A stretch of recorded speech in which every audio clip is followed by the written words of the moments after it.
Break नंतर एक महत्त्वाची ब्रेकिंग बातमी समोरते। गडचिरोलीमध्ये बालकांच्या मृत्यू प्रकरणात जिल्हाधिकाऱ्यांना नोटीस बजावण्यात आली। जिल्हाधिकाऱ्यांना खरं तर नोटीस देत 15 दिवसात लेखी उत्तर देण्याची मागणी देखील करण्यात आलेली आहे। आझाद समाज पक्षाच्या तक्रारीची गंभीर दखल घेत आरोग्य सेवेत सुधारणा करण्याची मागणी देखील करण्यात आली। तर आझाद समाज पक्षाने सुधारणा करण्याची यावेळी मागणी केली आहे।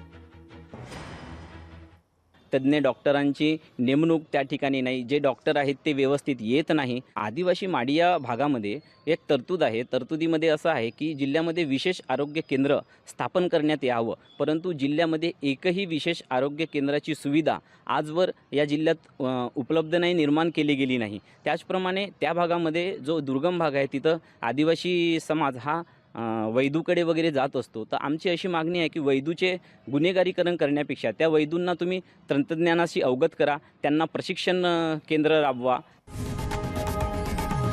लोकशाही मराठी ऐका, पहा, जागरूक रहा।